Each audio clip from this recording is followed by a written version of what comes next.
Hello everyone. In this video I would like to explain about merge sort. So merge sort is a sorting technique based on divide and conquer with worst case time complexity being big O of n log n.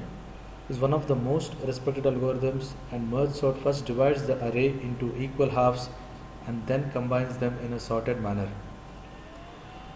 So before we proceed for a program, let us see an example. So usually what happens when we have an unsorted array. Now in this example we can see we have almost 8 elements.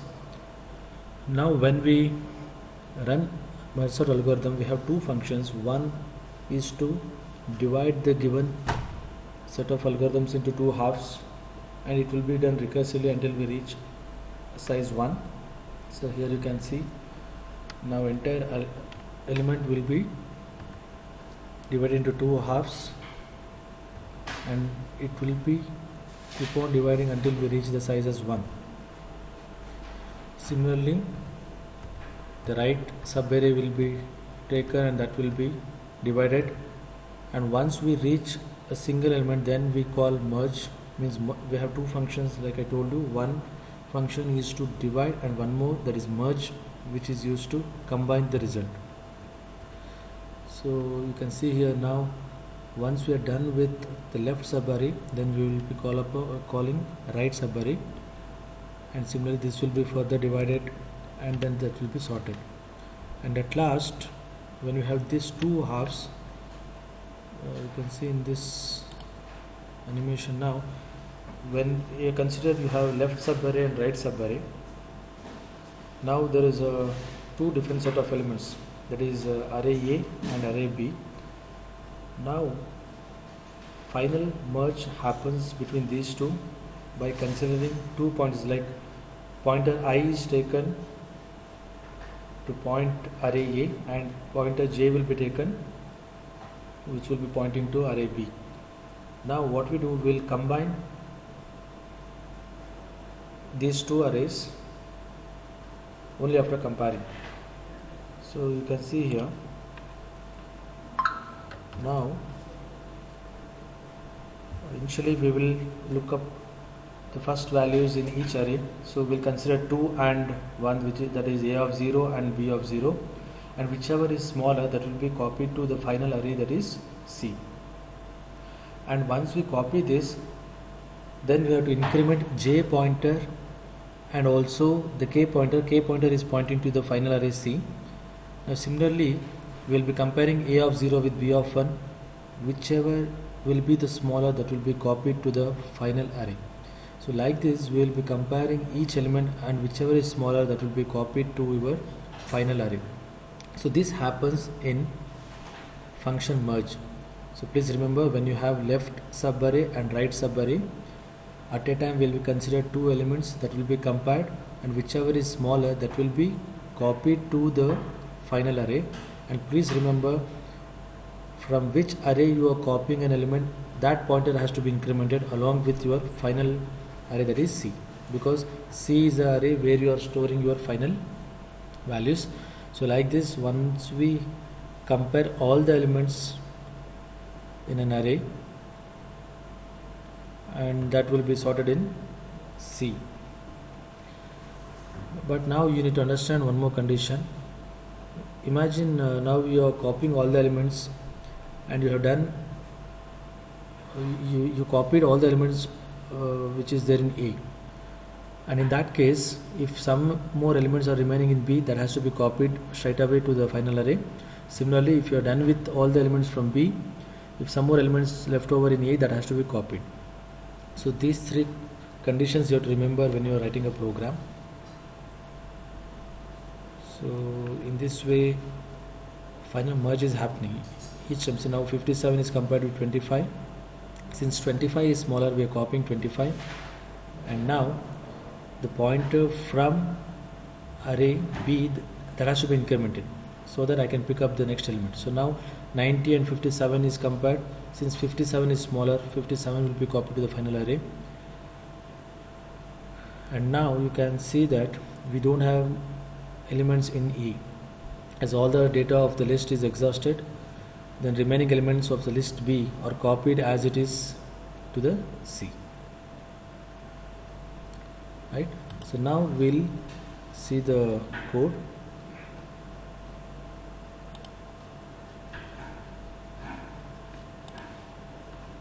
So here in this program you can see we have a class merge sort, and please make a note, when you are saving the program, this has to be same. Whatever you are giving for your class name, that should be the program name which you are saving. So merge sort.java, and it is case sensitive, so please have a look on the spelling. And in this I have a class merge sort, and inside this I have two functions like I told you before. We have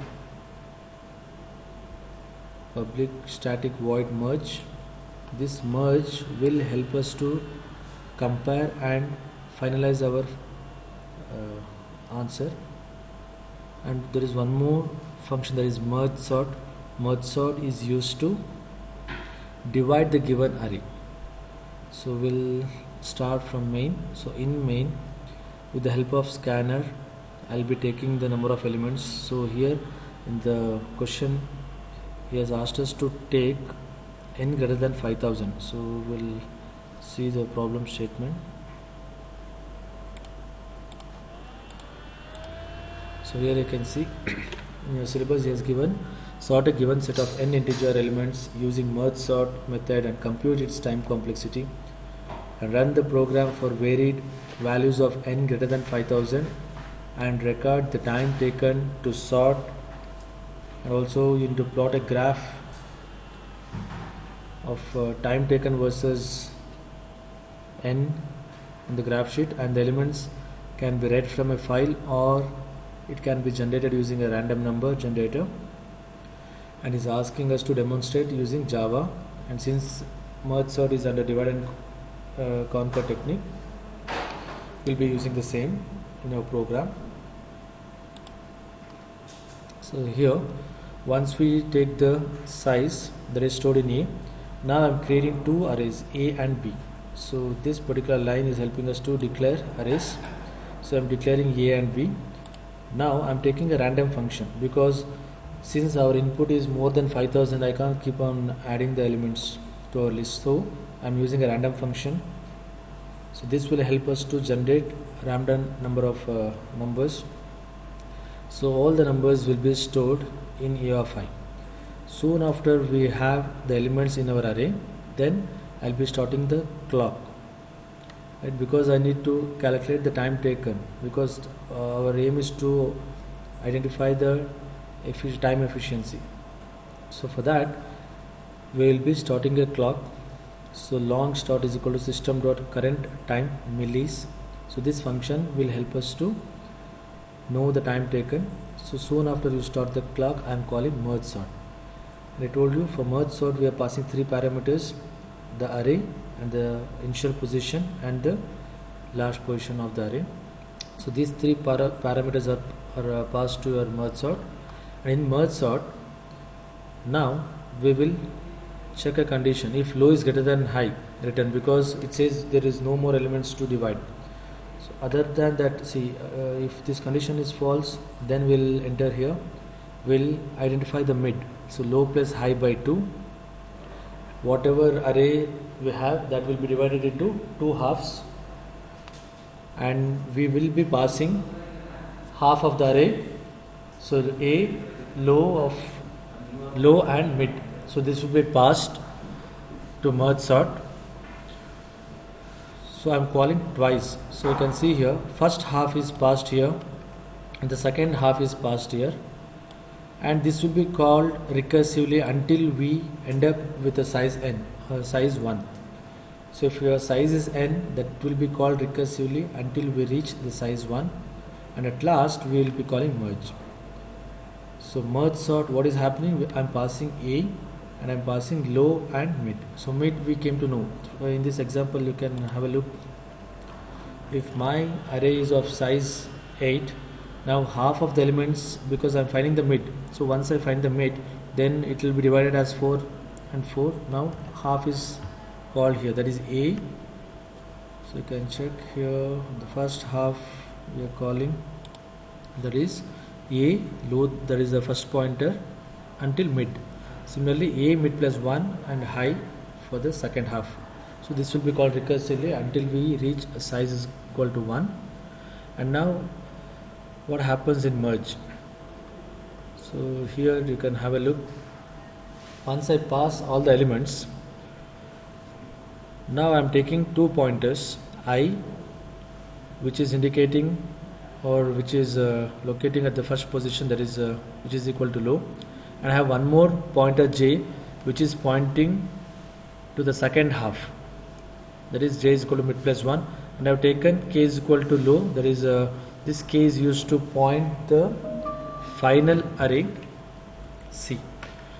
Now we need to see the condition. If I is less than or equal to mid and j is less than or equal to high, if this condition is true, then we will compare here. If a of I is less than or equal to a of j, then we will be copying the values of a to the final array, that is b of k, and once we copy the elements, both the pointers has to be incremented. And if a of I is lesser, we used to copy from array A. If it is greater, then we will be copying from second half, that is j, and we will be comparing all the elements, and that will be copied to our final array, that is b in this case. Now while I is less than or equal to mid, now the second condition, that is if we left over with some of the elements, and if the pointer is still, if I is less than or equal to mid, if we have some more elements, if it is remaining in A, that will be copied directly to B. Similarly, if some more elements, if it is left over in second half, that will be copied directly to B. And whatever we have in B, means now B is having all the sorted values, that will be copied back to A of K. And in merge sort, we do require some additional memory, because when we are comparing two elements, that has to be, we require some more additional memory. Whereas in quicksort, we don't require any additional memory, we can just finalize with the available one. So that's all. Here we have two functions, that is merge sort is to just divide, and merge is to just combine the values. So as we have seen in this, so now what happens? Now a pointer I is pointing to A of 0, one more pointer is pointing to B of 0. Now these two will be copied, compared, and then the smaller will be copied, and we have to increment a pointer k that is pointing to C, and also from whatever array you have copied an element, that pointer has to be incremented. So in this way, at last we can see all the elements will be in a sorted order. So at last we'll see the output of this program. So here it is asking us to enter the elements, and he says n is greater than 5000, so I'll give 6000 as the input. So you can see the time taken, and the time taken is 3 milliseconds. So now what you have to do, you have to perform this for different set of elements. Now I'll run it once again, and now I'll give 10,000. You can see there's a difference in the execution time, and in this case, okay, again it is 3 milliseconds, so you need to increase the input size. So you just take it for 5 different set of values, and you can plot the same on a graph, time versus number of elements, right? So that's all about this program. Thank you.